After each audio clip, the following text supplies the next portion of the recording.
Bonjour les amis. Alors dans la dernière vidéo qui était sur les conflits publics, j'ai parlé parfois de la nécessité de ne pas aller au combat. En tout cas, au moins de ne pas se tromper d'adversaire. Surtout quand celui-ci, de ne pas se battre, en fait. Surtout quand votre adversaire n'est pas celui qui est le porteur ou le promettant des ajustements nécessaires. Vous vous souvenez, un conflit, c'est un désaccord qui nécessite un ajustement. Mais dans le cas d'une élection politique, par exemple, ce n'est pas votre adversaire qui est capable d'amener ces ajustements, c'est l'électorat. Et donc, comment vouloir se battre absolument, vouloir gagner sur la personne peut mener à la défaite. Et on va aller un cran plus loin là, on va développer cette idée en montrant que parfois, jeter ses forces dans la bataille, c'est organiser la résistance.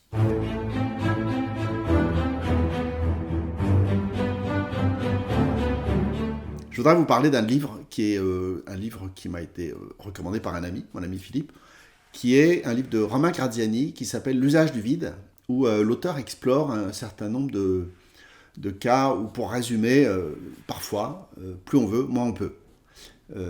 C'est l'exact inverse du proverbe qui dit qu'il suffit de volonté pour pouvoir. Lui dit l'inverse.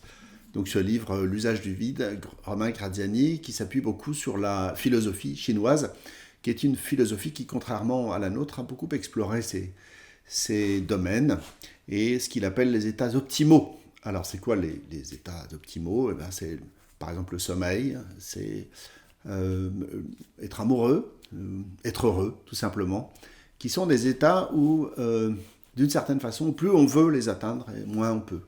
Il suffit de vous imaginer la nuit en train de vouloir dormir, il faut que vous leviez tôt, vous êtes couché tard et vos efforts s'avèrent vains, c'est-à-dire que ça vous met dans tension, vouloir dormir, vous allez compter des moutons, mais si vous considérez que ce dénombrement de moutons sautant une barrière, c'est un moyen absolument certain, vous retombez dans le piège de vouloir ou d'avoir un truc, et ça ne marche pas.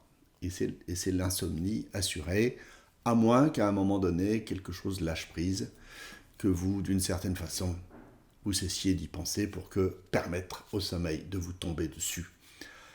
Il raconte une très belle histoire d'un livre de Maître Lié, le livre de Maître Lié qui est un ouvrage un peu de référence dans le taoïsme, bien que son origine soit discutée, voire douteuse, et qui raconte l'histoire d'un jeune garçon qui va à la plage et qui aime beaucoup jouer au milieu des goélands. Et les goélands, naturellement, s'approchent de lui, dansent autour de lui et presque viennent manger dans sa main.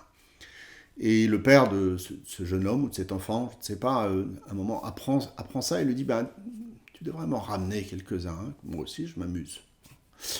Et le lendemain, le jeune homme ou l'enfant, encore une fois je ne sais plus, va sur la plage et les goélands sont là et les goélands dansent, mais il n'y a plus un seul qui s'approche de lui. Sans doute ont-ils senti confusément son intention et ils ne s'approchent plus de lui.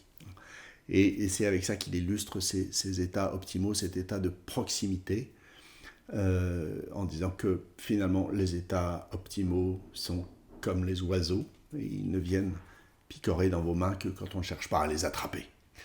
Au fond, c'est ce qui se passe, une des interprétations qu'on peut faire de ça, et notamment dans les situations de conflit, quand vous allez vous jeter dans la bataille et que vous voulez la victoire, ou retrouver une certaine paix, une certaine harmonie en vous disant après ce combat on sera en paix, qui est une forme d'état optimal, vous mettez de la force. Et la force, ça marche comme la violence, c'est de la même nature d'ailleurs. Vous vous souvenez que violence, ça vient de vis, qui veut dire force. La violence par nature, ça veut dire abus de la force, mais c'est encore de la force. Et que la force s'appelle la force, on le sait en sciences physiques, toute force appliquée sur un mur, par exemple, sur le sol, sur un support, génère une force de résistance qui est exactement inverse. Un courant électrique va générer un champ magnétique qui s'oppose à lui, un mouvement va générer du frottement qui s'oppose à lui. Toute action, toute force exercée dans le monde crée une force antagoniste. J'ai là-dessus un exemple récent, dans une organisation et dans un organe de direction où un certain nombre de gens dans cet organe ont, à tort ou à raison, je ne veux pas rentrer là-dedans, mais on pensait imposer une certaine façon de voir. Et la minorité, finalement, s'est retrouvée, qui était pourtant composée de gens qui a priori, n'avaient pas toutes les raisons de se mettre ensemble.